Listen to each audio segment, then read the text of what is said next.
할렐루야, 반갑습니다. 우리 사도행전을 통해서 우리 목사님한테 말씀을 잘 배우고 계시죠? 예. 오늘은 실습 시간이 되겠습니다. 그래서 오늘 사도행전에 어떤 역사가 일어났으며, 그렇죠? 하나님께서 어떤 사역들을 해오셨으며, 또 엄청난 역사들이 많이 있었잖아요. 새로운 교회들이 태어나고, 그렇죠? 하나님께서 이 사도행전을 통하여 우리 하영조 목사님이 늘 사도행전 29장을 말씀하시잖아요. 예, 저도 29장의 한 부분을 써가고 있는 그런 선교사 중에 하나인데요. 제가 오면서 너무 고생을 많이 해요. 세상에 대한민국 사람 이러고 살아야 되나, 제가 2시간을 헤매고 왔습니다. 그래서 다음부터 여러분 이런 고생하시지 말라고 제가 동영상을 하나 가져왔거든요. 동영상 먼저 보고 하죠. 우리 실습 시간이니까 오늘은. 네. 우와.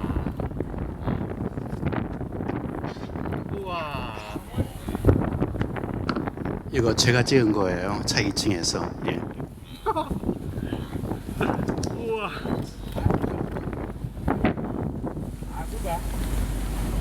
1년에 한 번 풀을 따라서 물을 따라서 이동을 해요. 저쪽 세렝게티에서 이쪽 마사이마라, 에티오피아 남쪽에 있는 그곳까지. 그래서 여러분 트래픽 잼이 많이 있을 때는 스트레스 받지 마시고, 맞아, 우리 사도행전을 연습하러 사도행전 29장을 하러 가자. 어디로? 에티오피아로. 기억하시면 전혀 스트레스가 제로됩니다. 혹시 이 카피가 필요하신 분은 우리 메디어 통해 가지고 얼마든지 무한정으로 가져서 그냥 핸드폰에 넣고 그때마다 보시기 바랍니다. 오늘 이곳이 나는 시카고 온누리교회 같아요. 분위기가 너무, 그렇죠? 우리 그 트리니티 우리 대학교 강당에. 그래서 목사님 이 찬양의 뜨거운 열기는 전 세계 오늘이 똑같은 것 같아요. 시카고나 남영주나 늘 방송으로 보는 양재, 그렇죠? 우리 서빙고. 오늘 목사님이 찬양단 먼저 우리 모시고 한번 가면 좋을 것 같아요. 네, 너무 부러운 찬양팀이고요.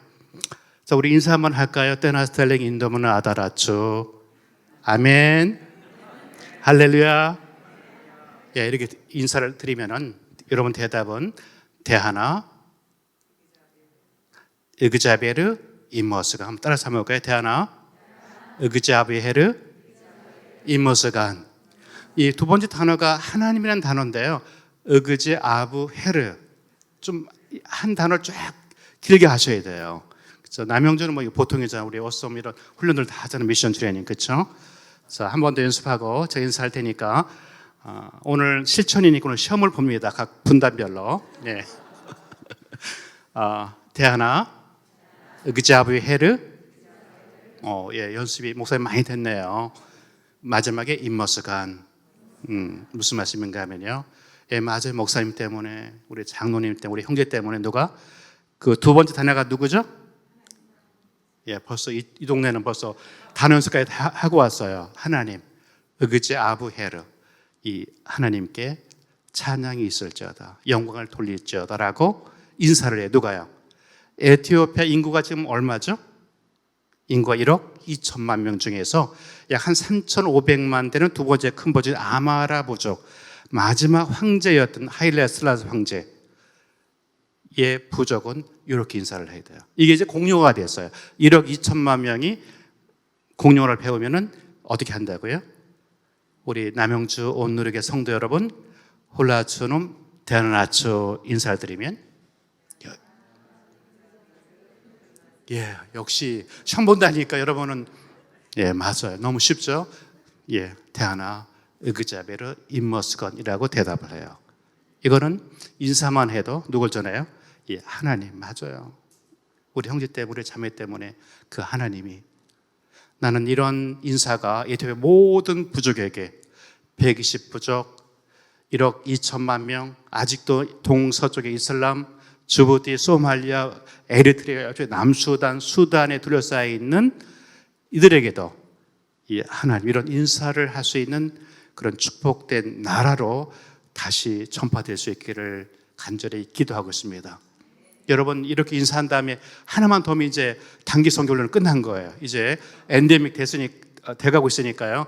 첫 번째 우리 남양주 온누리는 전부 그 나라 가는 거 어디예요? 전부 어디래요?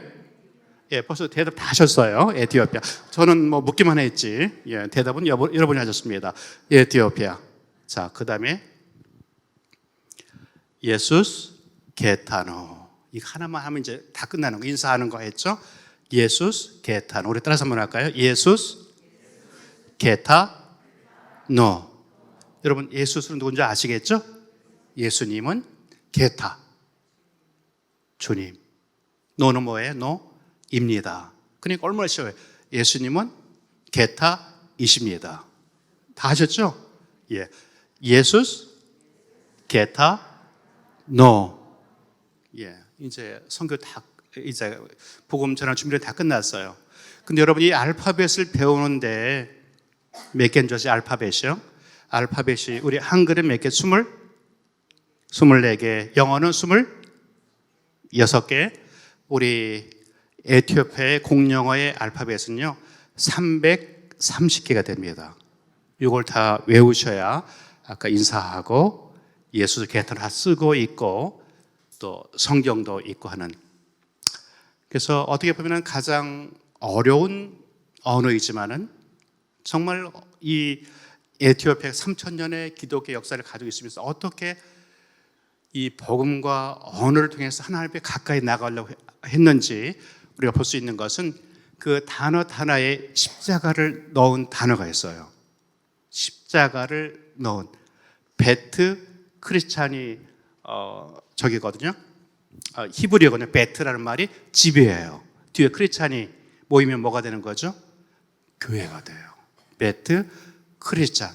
크리스찬들이 모이는 집이 뭐예요? 교회잖아요. 그러니까 많은 단어들을 히브리어에서 갖다가 에티오피아 그 알파벳을 만드는데 너무나 노력을 많이 했어요.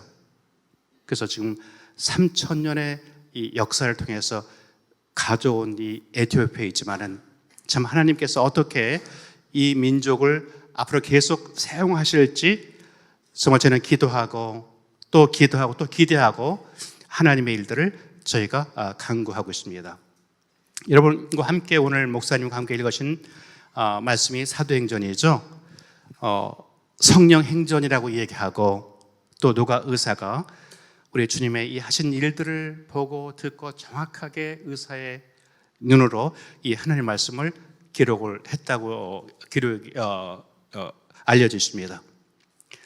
여러분 사도행전 7장 59절로 60절에 보면은 스데반이 복음을 전하다가 이제 돌에 맞아서 순교를 당하게 됩니다.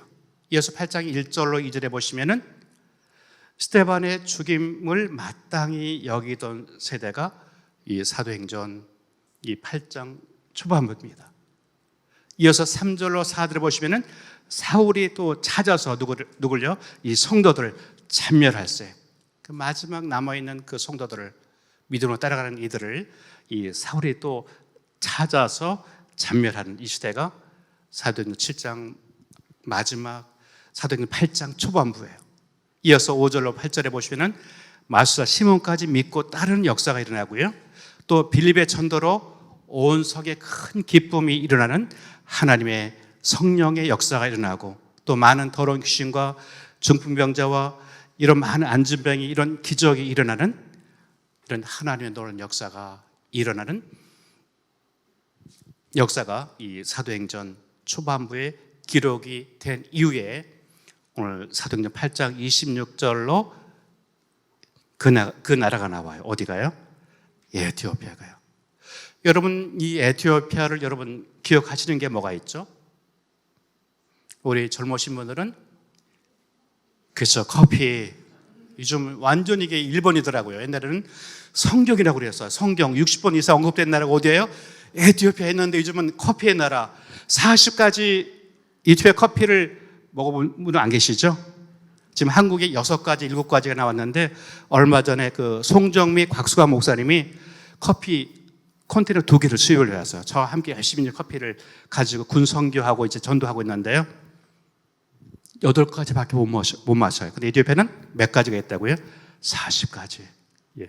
저를 따라가시면은 한 번도 남들이 먹어보지 못한 커피 40가지를 먹어볼 수 있는데 그 길은 정말 고생이 길이 없어요. 그냥 차 타고 하루 이틀 한 3일 가셔야 돼요. 그래서 저희 집 앞마당에 커피 나무 1가지 앞에 300그루를 갖다 심어놨어요. 5년 전에. 지금 작년 올해 열심히 커피가 나고 있으니까요. 너무 멀리 가지 마시고 아디사바 오셔서 인천에 오셔서 저희 집까지만 오시면은 그냥 1가지 앞에 그냥 콩카, 아리차 다 하시잖아요. 그렇죠? 예. 그를 마실 수 있습니다. 자, 여러분 또 에티오피아 하면 기억나는 게 뭐가 있어요?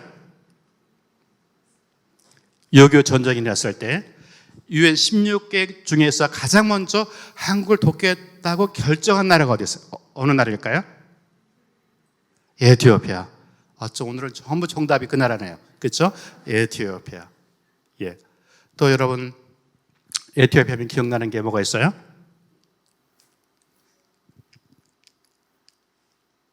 기독교 국가였지만은 이슬람의 공격에 의해서 엄청나게 지금 이슬람의 공격을 받고 있는 나라가 에티오피아예요. 여러분 아프리카 지도를 생각해 보세요.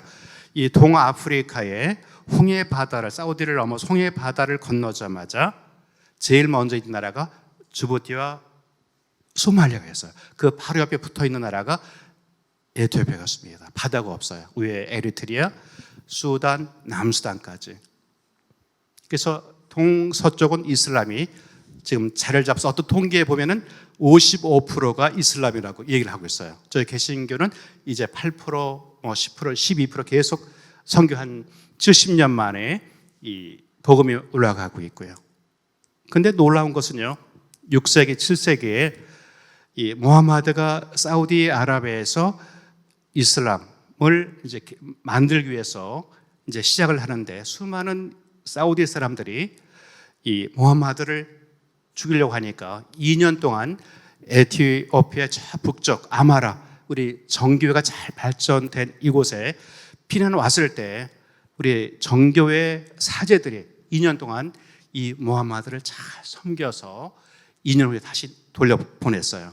그래서 이 이슬람이 2년 동안 정교회, 기독교의 이 체제와 시스템과 하나님의 말씀을 배워서 돌아가서 이들이 코란에 모세 5경을 넣어서 이슬람이 또 다른 역사를 만들어가고 있습니다. 여러분, 에티오피아는 3,000년의 기독교 역사를 가지고 있었고 오늘 성경에 60번 이상의 기록이 되어 있고 우리 6.25 전쟁에 이집트 참전 군인들이 6,037명, 우리 한국 땅에서 18, 19, 20살 젊은 이집트 청년들이 123명이 우리를 위해서 목숨을 내어주었고요. 253번의 전쟁을 했어요. 주로 중공군과의 우리 동부전선에서 253번을 전쟁을 냈는데 한 번도 이 전쟁에서 실패를 해본 적이 없어요. 그래서 우리 에티오피아 참전 용사들을 만나서 이제 여러 가지 이야기 중에 어떻게 너네들은 이 중공군을 대항해서 253번 한 번도 전쟁의 시작을 다 이겼느냐 물어보면은 중공군이 제일 무서워하는 UN 16개 중에서 한 나라가 에티오피아예요. 왜냐하면 에티오피아 군인들은 지금도 소고기를 생고기를 잘라서 신문지에 싸가지고 가지고 다니면서 소금도 찍고 그 다음에 고추를 찍어서 생으로 먹어요.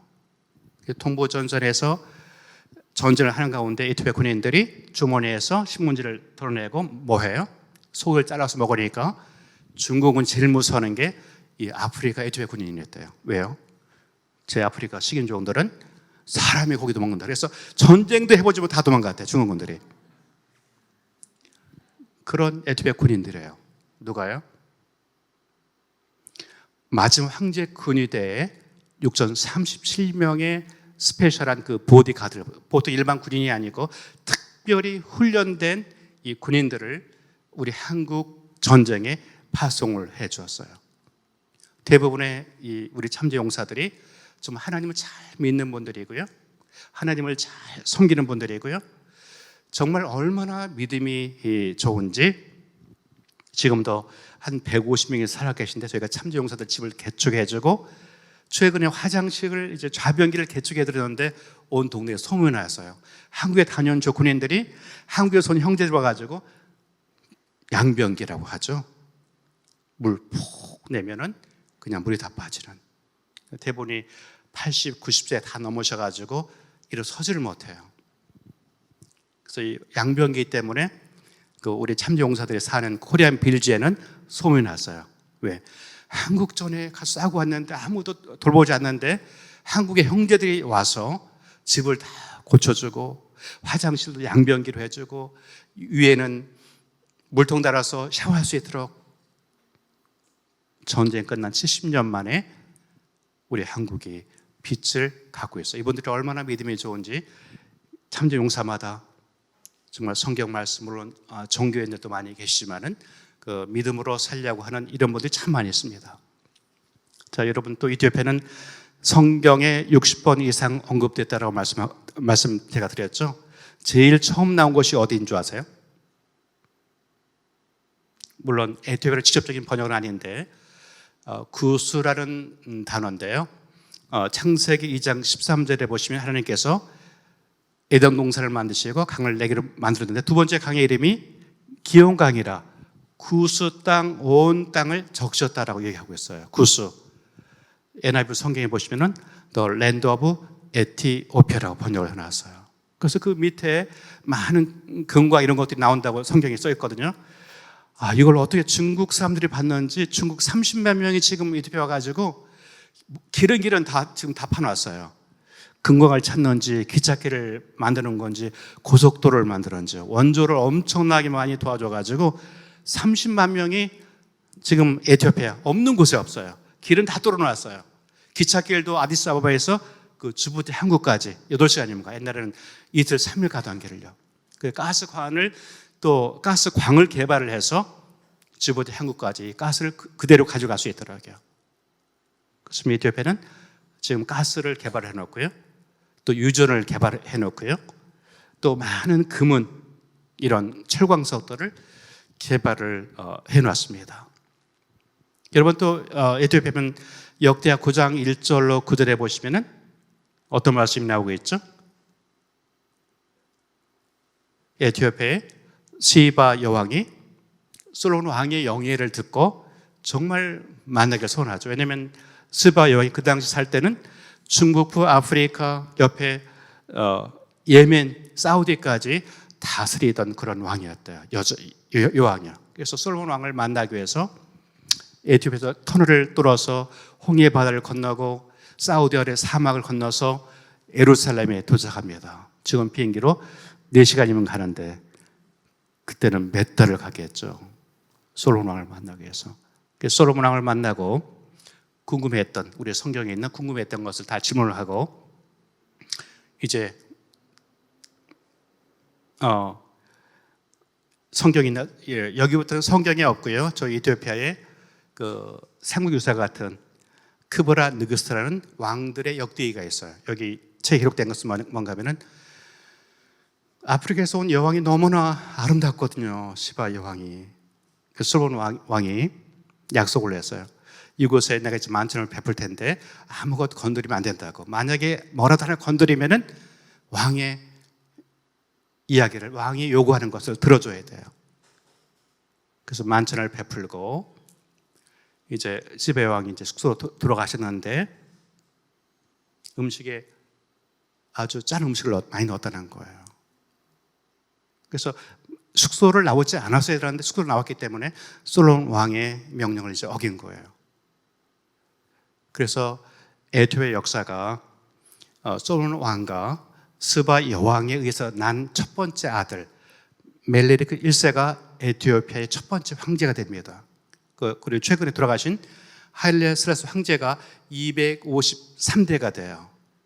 그래서 많은 이제 기독교 학자들은 또는 라스타파리안이라고 자마이카에서 한 수천 명이 지금 에티오피아 한 지역에 지금 와서 살고 있어요. 이 마지막 황제인 라스타파리 하일레슬라스 황제가 다시 부활한다는 잘못된 믿음을 가지고 있어요.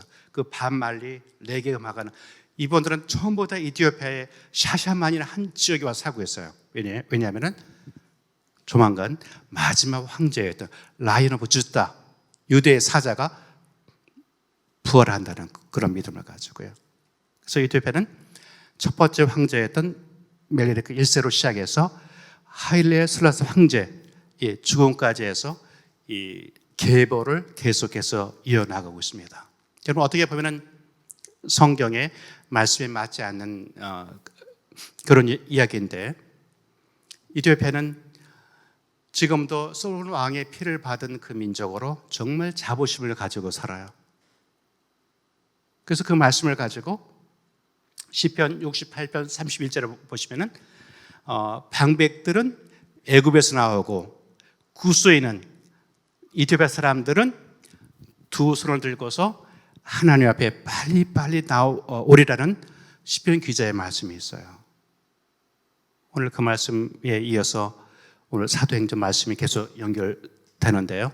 이런 3,000년의 기독교의 역사, 오늘 하나님의 말씀을 예루살렘에서 제일 먼저 복음을 받고 또 구스네시가 빌립을 통해서 말씀을 배우고 세례를 받고 이제 돌아가는 첫 번째 사람이 이 구스네시예요.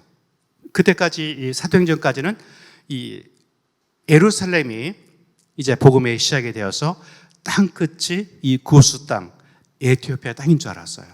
그래서 이 복음을 받은 이 구스네시가 이제 에티오피아 돌아와서 많은 복음 사역들을 감당했죠. 그런데 이 복음의 말씀이 계속해서 더 서방으로 복음이 확장되어야 되는데, 이태원은 계속해서 이 받은 복음을 가지고 나가지 않고 계속해서 이 이태원 안에서만 되니까 어떻게 했어요? 수많은 어려움들이 이슬람의 6세기, 7세기부터 복음의 방해가 들어왔죠. 또 가뭄이 들어와서 300만 명이 굶어 죽게 되죠.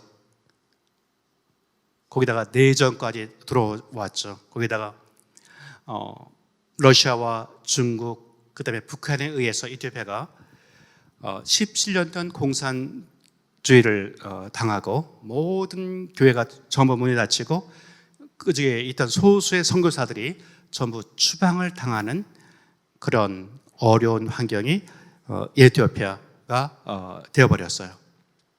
정말 어떻게 보면은 이 복음을 먼저 받은 이 민족이 이 복음을 가지고 계속해서 서진으로 해서 서부 아프리카로, 남부 아프리카로 이 복음이 다시 돌아야 되는데 계속해서 이 복음은 멈춰져 있고, 멈춰 있던 그 물은 썩기 시작하고, 또 하나님 말씀보다는 이 정교회는 성경 66권 외에 17권 또 다른 외경을 섬기게 되고, 용도 섬기고 죽은 자를 위해서 기도하고 천사를 매달 한 분의 천사를 선정을 해서 컨퍼런스 날이 아니고 부흥회가 아니고 이 천사를 섬기는 날로 버리고 말았어요. 그래서 제일 먼저 캐톨릭 미션이 들어가서 열심히 선교사를 감당하는데 선교가 이루어지지 않았어요.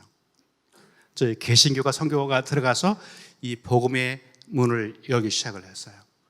그때 이 복음의 문이 열려서, 지금 말하면은 제가 처음 살겠던 수도 아디스아바바에서 오늘 공부하고 남부인 그 진마란 곳에서 저희가 첫 4년을 감당을 했는데, 이게 카파라고 커피의 첫 지역입니다. 여러분, 그 커피의 어원이 어디서 왔는지 모르시죠? 7세기에 그 진마에 있던 그 카파 주에 있던 칼데란 목동이 커피를 발견을 해가지고 정교회 사제한테 너무 좋아서 갖다 주니까 어떻게 사탄이 먹는 이런 커피, 이런 원두를 가져와서 교회 정교회 사제한테 가져오냐고. 그 정교회 사제가 그 커피를 앞에 있던 그 화로에다가 커피를 다 갖다 그냥 던져버렸어요. 어떻게 됐을까요? 그 교회 안에 정교회 그 사제관 안에는 커피 아로마가 그냥 난리 났죠.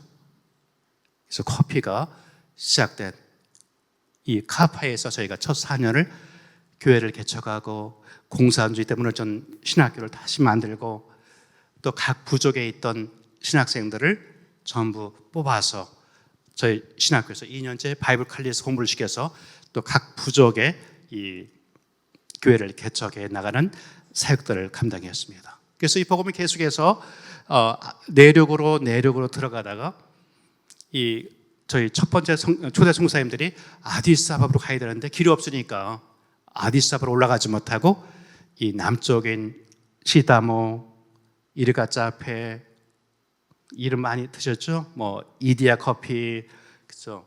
뭐 아리차, 뭐 이런 동네들 다 복음이 들어갔어요. 그래서 이곳에 80% 이상이 크리스천이 되었어요. 그래서 커피를 팔아서 교회를 개척하고, 커피를 팔아서 우리 현지 전사님들을 후원해서 복음이 들어가지 않은 또 다른 지역에 교회가 들어갈 수 있도록. 그래서 여러분이 에티오피아 커피를 마시는 것은 전부 선교 헌금을 하는 거예요. 선교 헌금. 멀리 와서. 네.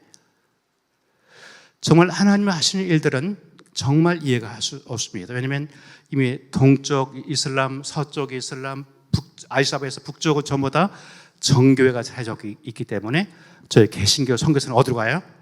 문이 열리지 않은 저 미전도 부족. 한 번도 옷을 입어본 적도 없고 교육을 받아본 적이 없는 그 남쪽으로 들어가서 복음이 전해지니까 한 부족에서 80% 크리스찬이 돼서 이 크리스찬들이 커피를 팔아서 우리 현지인들, 우리 장로님들, 지수사님들 누구든지 가서 이 복음을 전하는 복음의 사역자가 되고 교회를 개척하는 이런 놀라운 은혜들을 하나님께서 허락해 주셨습니다. 여러분, 제가 에티오피아 들어갔을 때는 평균 수명이 44세, 46세였어요. 여러분, 인구 1억 2천 명 중에서 그렇죠, 평균 수명이 44세. 그렇죠. 우리는 벌써 다 감사헌금 그냥 매일 드려도 또 감사해야 되겠죠. 예, 하나님께서 그렇게 복음이 들어가서 기독교가 뿌리를 내렸지만은 이 가난과 기아, 굶주림을 해결할 수 없었어요. 왜냐하면 온전한 복음을 전하지 못하고 또 다른 하나님을, 또 다른 우상을, 또 다른 것들을 의지하니까 하나님께서 철저하게 이 민족을 어떻게 공산주 17년 있던 교회 전부 다 창고 다 됐죠. 많은 사역자들이 죽게 되었죠. 비가 한 7년, 8년 비가 오지 않으니까 어떻게 됐어요? 먹을 곡식이 없잖아요. 물이 없잖아요. 이집에 가장 심각한 것은 이 물 개발이에요. 물이 없어요. 음식이 없어요. 그리고 제일 먼저 죽는 게 누구예요? 아이들. 그래서 아이들 많이 낳잖아. 한 집에 뭐 8, 9, 12, 15, 그중에 아이들은 살고 죽을 애들은 죽고. 그 다음에 누가 죽어요? 여성들이 죽는 거죠. 이 물 때문에. 먹을 것 때문에. 이게 다른 오래전이 아니에요. 20년, 30년 전 이야기입니다. 3000년의 기독교의 역사를 가지고 있던 이 민족이 하나님의 말씀을 정말 구스 내시를 통해서 분명하게 말씀을 해주셨고 비례를 통해서 확실하게 세례까지 준 증표가 있었음에도 불구하고 하나님의 말씀이 아닌 또 다른 것을 의지할 때 또 나만 이 복음 가지고 나만 내 자리에서 행복합니다. 내 가족, 내 직장, 내 회사 여기로 주님 만족합니다 라고 할 때 하나님은 그 민족을 단지 10년, 20년, 30년 만에 그냥 한 번에 이 민족을 그냥 분명한 하나님께서 물으심을 감당했습니다. 저희가 이제 28년, 29년, 30년 동안 이제 살면서 말라리아에 걸려서 한 2번의 죽음의 위기에 있었고 또 오늘 교회 헌당하다가 정갈에 물려서 그냥 그 오지에서 뭐 차길은 없죠. 밤에 전혀 뭐 선교 비행기도 들어올 수 없죠. 그런 가운데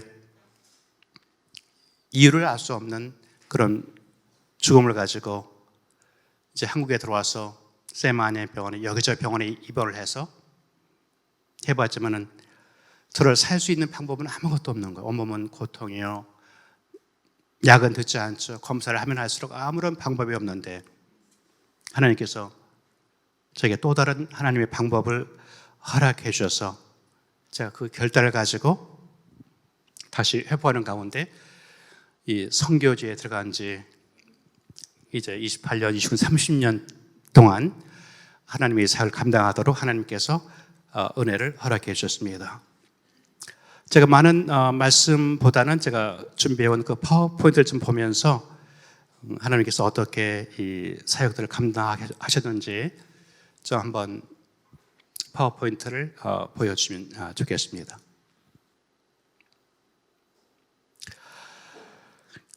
예, 여기 사막이죠.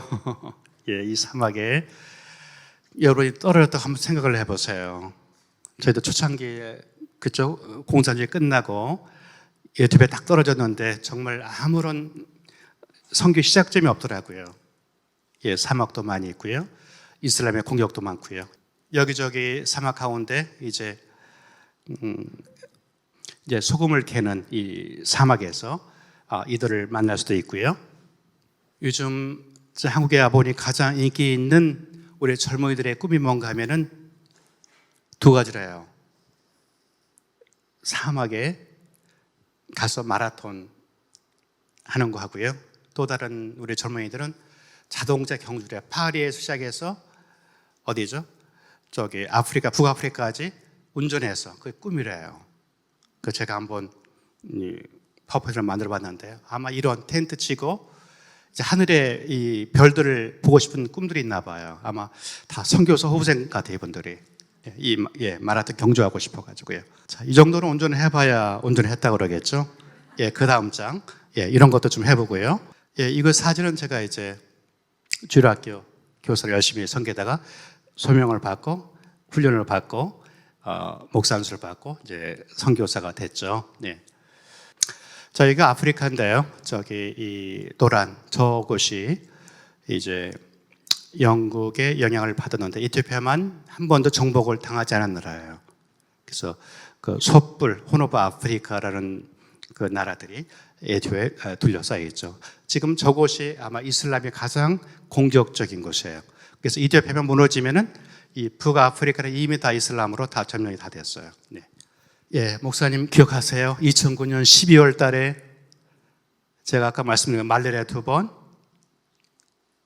몸 하나 움직일 수 없는 통증과 그렇게 해서 시카고에서 안에 공부하는 기숙사에 있다가 몸이 한 50% 정도 회복되었을 때 우리 이영 목사님이 성사님 다시 들어가세요. 우리가 기도하겠습니다.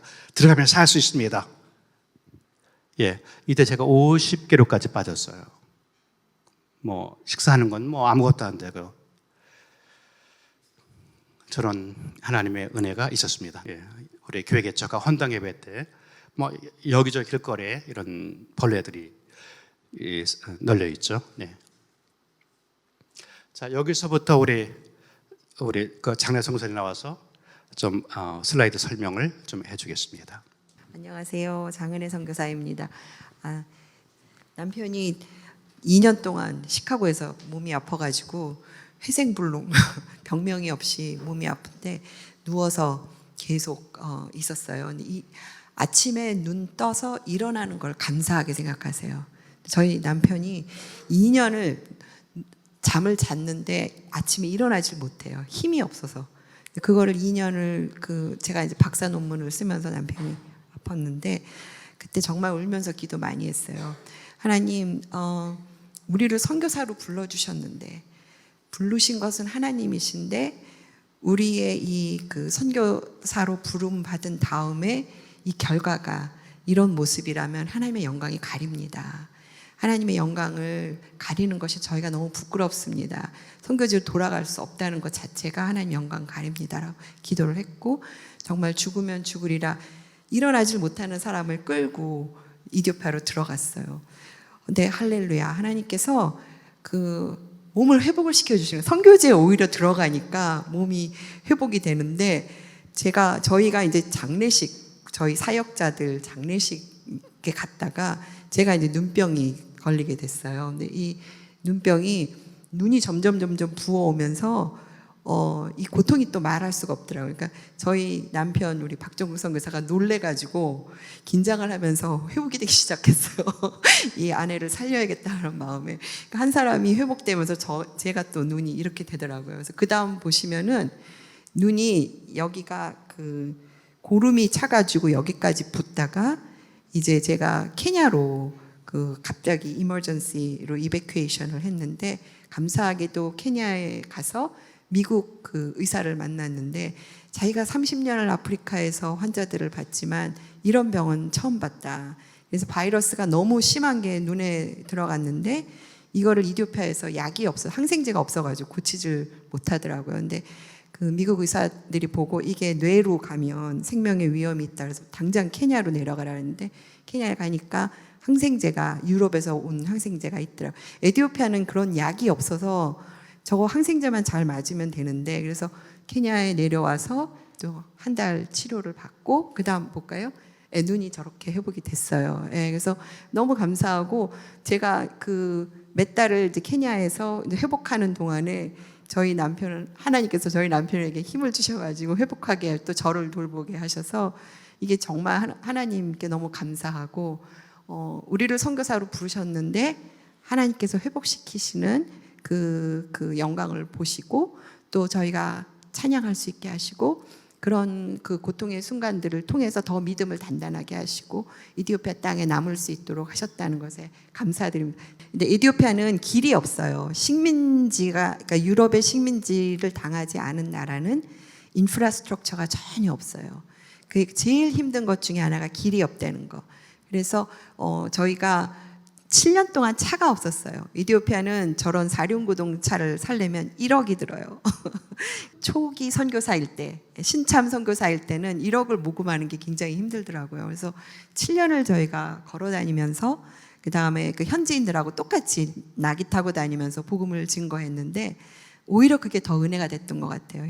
우리가 그 미전도 지역에 발로 걸어 들어갔을 때 차가 안 가는 지역까지 들어갈 수 있어서 저희 신학생들, 저희 제자들하고 같이 복음을 증거했는데 이런 차들이 굉장히 귀하고 복음 증거하는데 굉장히 도움이 많이 되는 차입니다. 네, 여기가 아까 저희가 말했던 커피가 많이 나는 지역, 카파 지역에 거기가 무슬림 지역인데 거기에 세워진 유치원이에요. 그래서 이 아이들이 아까도 목사님 말씀하셨지만 인구의 70%가 30세 미만입니다.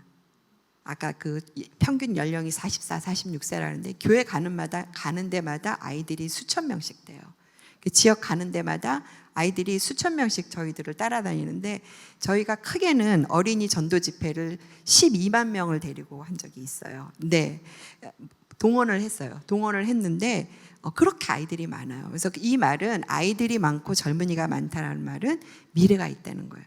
복음을 증거하면 복음을 흡수할 수 있는 아이들이 있다. 그래서 어린이 children ministry를 제가 굉장히 많이 했고, 자 이제 이 사진은 이디오피아의 굉장히 역사적인 사건인데 초창기에 저희가 그 카파 지역에 커피가 많은 그 카파 지역에 가서 복음을 증거했는데 신학교를 세우고 공산주의에서 무너졌던 신학교를 세우고 각 미전도 지역에서 전도사 후보생을 2명씩 뽑아서 저희가 28명을 받았어요. 받아서 가르치는 가운데 이 미엠 부족에서 온 학생들 2명이 있는데 이 부족은 일부 다처제예요.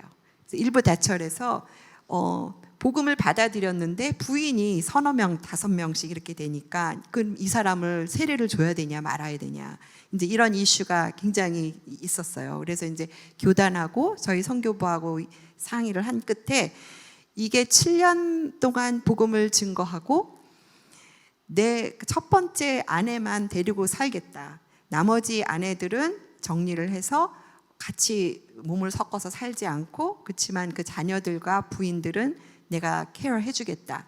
그렇게 해서 결정을 하고 아내라는 거는 소를 20마리, 30마리를 주고 사야 돼요. 그렇기 때문에 저 이디오피아 저 미엠 부족에서는 아내라는 말은 자기 재산이에요. 그 뱅크 어카운트랑 똑같아요. 은행이 없으니까. 그래서 아내가 3명, 4명, 5명이라는 거는 자기의 부를 상징하는, 자녀도 마찬가지고 동물도 마찬가지고. 근데 이 지역의 사람들이 7년 만에 저희 선교사들과 또 우리 그 전도사들, 우리 그 제자들이 가서 7년 동안 복음을 증거하고 첫 번째 세례를 주는 날이에요. 예. 그래서 몇 명이 세례를 받았을까요? 오늘이 남양주 온누리 교회 그 믿음을 제가 보겠습니다. 마음껏 불러보세요. 하나님이 어떻게 역사를 하셨는지. 이게 7년 만에 처음 세례를 받는, 저기는 이제 강에 들어가서 물이 없으니까, 물이 별로 없는데 흙탕물에서 침례를 하는데, 이날 세례 받은 사람들이 12,500명 이 세례를 받았어요. 그러니까 이 흙탕물에 들어갔다 나갔다를 하면서 이제 세례를 받는데, 하나님께서 저희들에게 참 큰 은혜를 주셨어요. 왜냐하면 사역을 하면 열매를 거둘 수 있는. 그래서 에티오피아 땅이 척박하고 정말 그 힘든 지역이지만, 그 가난함과 그 환경적인 어려움은 사람들의 마음밭을 옥토밭으로 만들기 위한 하나님의 은혜예요. 어떻게 보면은 그게 저주라고 생각이 되지만, 저희가 사역을 할 때는 하나님이 주시는 그 은혜라고 생각이 됩니다. 그래서 복음을 증거하는 지역에, 특별히 미전도 지역에 하나님께 복음을 들으면 사람들이 저렇게 하나님 앞으로 나오는 은혜의 역사를 볼 수 있습니다. 네, 이게 세례받는 모습. 물이 굉장히 더러운데, 제가 아까 말씀드렸잖아요. 차로 갈 수 있는 길은 한정이 되어 있어요. 그렇지만 발로 걸어서 들어가면 그 곳곳에 사람들이 그렇게 많아요. 그래서 가는 곳마다 저희 신학교 제자들과 함께 목사님이 아웃리치 나가셔서 그 복음을 증거하고, 예수 영화를 보여주시고, 예수 영화 보여주다가 벌레에 물리기도 하고, 왜냐하면은 다 척박한 지역이기 때문에. 그래서 복음을 증거하면 사람들이 어디서 나오는지를 모르겠어요. 저기가 그 환경이 좋은 환경이 아닌데, 그래서 저기 이제 교회를 헌당을 하고, 그래서 교회 개척을 해서 이 지역뿐만 아니라 또 여기서 교회가 부흥이 되면 그 옆 부족에 또 복음을 증거하는 그런 역사가 에티오피아에서 일어나고 있어요. 네, 이렇게 교회 건축을 하고요. 이제 이게 교회 건축하고 이 안에다가 저희가 우물을 저희가 파는데, 항상 우물을 팔 때는 교회 마당 안에다 파요. 저 지역도 무슬림 지역인데, 교회 안으로 무슬림 지역 사람들이 들어와서 물을 떠갈 수 있게. 근데 교회 밖이 아니라 교회 안으로 꼭 들어올 수 있게 해서 물을 떠갈 때, 물을 뜨는 동안에 이제 복음을 증거하는 그런 이제 사역들을 감당하고 있어요. 여기서 여러분들께 이제 챌린지를 해주고 싶은 게, 이 세 청년이 그 미국의 2청년, 캐나다의 1청년, 이 세 사람이 대학을 졸업할 때 아프리카에 헌신을 했어요. 이제 이분들이 아프리카 땅에 하나님을 알지 못하는, 예수님을 알지 못하는 사람들이 있다는 걸 알고 젊은 청년의 나이에 나이지리아에 왔어요. 그래서 나이지리아에 도착을 해서 선교 베이스를 만들고 복음을 증거해야 되는데, 3명 다 말라리아가 걸렸어요. 그래서 3명 중에서 2청년이 말라리아에 걸려서 죽었어요. 복음을 한마디도 증거하지 못하고 그 땅에 도착하자마자 말라리아에 죽었어요. 그렇지만 1청년이 목숨을 간신히 부지해서 미국으로 돌아왔어요. 미국에 돌아와서 미국의 많은 교회들에게 선교 보고를 했어요. 여러분, 제가 같이 간 친구 3명의 선교사들이 말라리아로 목숨을 잃었습니다. 제가 아프리카를 가보니까 나이지리아는 서부 끝, 서쪽 끝에 있는 그런 나라인데, 여기서 제가 있어 보니까 복음을 증거해야 될 사람들이 많이 있습니다. 여러분, 아프리카에 있는 영혼들을 위해서 기도해 주십시오. 그래서 이 그 청년이 다시 나이지리아로 오게 됩니다. 그래서 그렇게 해서 만들어진 그 선교부가 수단 인랜드 미션이에요. 그러니까 수단 인랜드 미션. 그래서 아프리카의 수단 벨트, 서쪽에서 나이지리아에서부터 동부 이디오피아까지 그 벨트만을 전문적으로 하는 선교 단체인데, 그 선교 단체에 의해서 복음이 이디오피아까지 들어왔어요. 그래서 많은 사람들이 동부까지 복음을 증거하려고 했는데, 아까 사막도 보셨고 그런 어려운 그런 자연 환경이지만, 이런 기도와 또 많은 사람들이 끊임없이 하나님의 부르심에 순종해서 복음을 들고 나갔을 때, 서부 아프리카에서 동부 아프리카까지 그 수단 벨트가 복음으로 차여지는 그런 하나님의 역사가 있었습니다. 그래서 이걸 볼 때 아까 그 사막을 보셨잖아요. 그 사막도 우리 선교사들이 가게 되면 길이 나고 복음을 증거할 수 있는 길이 되면서 불가능해 보이지만 하나님께서 가능하게 하셔서 아까 미엔 부족의 동부의 이디오피아의 복음이 증거돼서 12,500명이 세례받는 그런 역사가 불가능하게 보이는 이 세 청년에 의해서 시작이 됐다라는 거 말씀드리고 싶었어요. 예. 그 아프리카는 리빙스톤이라는 선교사님을 기억하시죠? 예, 유럽의 그 17세기에 그 복음을 증거했던 리빙스톤 선교사님의 동상이 잠비아의 빅토리아 폭포가 있어요. 그다음 볼까요? 네, 여기가 이제 데이빗 리빙스톤 선교사가 발견한 영국 여왕의 이름을 망명한 그 빅토리아 폭포인데 세계 3대 폭포가 있죠. 네, 미국의 나야가라, 아프리카의 빅토리아, 그다음에 남미의 이과수. 이게 3대 세계적인 그 빅토리아 폭포가 있습니다. 네. 저희가 이제 파송 받았을 때 모습인데 대선이가 초등학교 1학년, 지연이가 유치원. 지금은 대선이가 87년생이니까 35살, 지연이가 33살. 지연이는 5년 전에 결혼했고요. 대선이는 아직 결혼을 안 했어요. 예, 그래서 하나님께서 저는 이제 이 사진을 볼 때 무슨 저 사진이 선교사 사진이야. 선교사면 조금 꾀죄죄해 보이고 좀 그래 보이지 않아야 될까 그랬는데 저희는 선교사가 굉장히 자랑스러웠어요. 하나님한테 뽑혀서 선택되어서 그것도 선교지로 나갈 수 있다라는 그 자체가 굉장히 감격스럽고 자랑스러워서 우리 사진을 찍을 때 최고로 멋있게 입고 화장도 멋있게 해서 선교사는 이렇게 당당하게 하나님의 일꾼으로 일하는 그래서 제가 좀 멋있죠? 옛날하고 지금은 많이 다른데 94년 그때 당시에 최고로 멋을 부려서 사진을 찍었습니다. 예, 예. 예, 이게 저희가 진마라는 지역에 첫 번째 사역할 때 같이 일했던 팀이에요. 그래서 미국에서 오신 부부팀 제일 앞줄에 앉아 계시고 뒤에는 이제 미국하고 할아버지는 미국 사람이고 할머니는 뉴질랜드 분인데 이렇게 세 가정이 팀이 되어서 저 카파 지역에 복음을 증거하고 수단 국경 그러니까 미존도 지역에 복음을 증거하기 위해서 팀으로 이제 저희가 사역했던 모습이죠. 이게 저희 차였어요. 처음에 아까 그 차 1억짜리 차를 못 타서 이렇게 마차를 많이 탔습니다. 예, 요 사진이 96년 11월 18일 사진인데 첫 번째 졸업생들.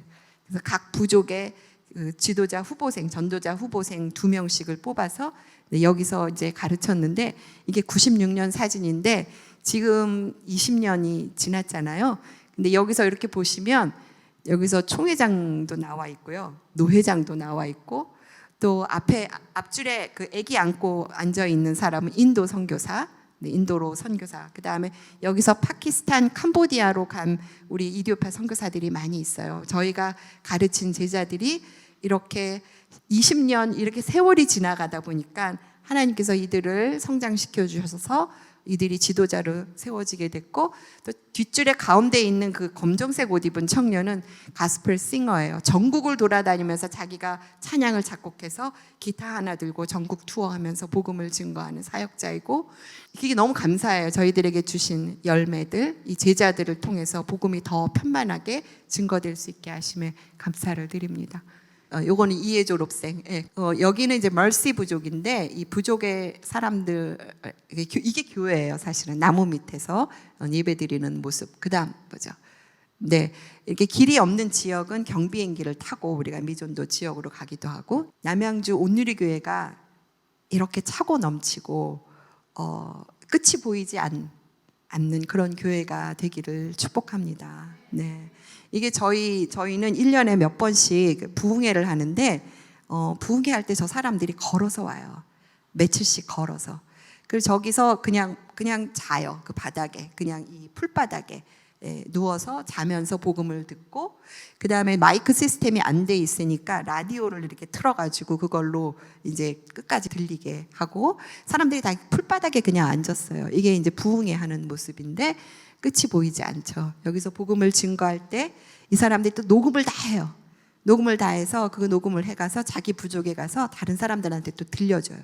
그리고 이 이디오피아는 구전 문화이기 때문에 아디스아바바에서 시작된 이야기가 발이 달려가지고 이게 케냐 국경까지 갑니다.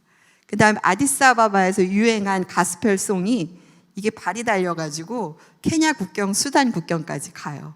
그래서 저희들이 증거를 하지 않아도 이게 소문이 나가지고 사람들이 말을 통해서 이게 전파되는 그 파워가 엄청납니다. 그래서 여기서 이제 집회를 하면 이 녹음된 거를 갖고 자기 부족에 돌아가서 그 사람들한테 끊임없이 얘기를 하는 거죠. 커피를 먹으면서 밤에 커피 먹으면서 얘기하고 예, 그다음 보죠. 네, 저희 하나님 너무 감사한 게 저희가 그 선교 사역 20년 만에 영주권을 얻게 됐어요. 그러니까 에티오피아는 한국 선교사님들의 숫자가 굉장히 적은데 왜냐하면 선교사 비자를 주지 않아요. 노동 허가를 받는데 노동 허가를 1년밖에 주지를 않아요.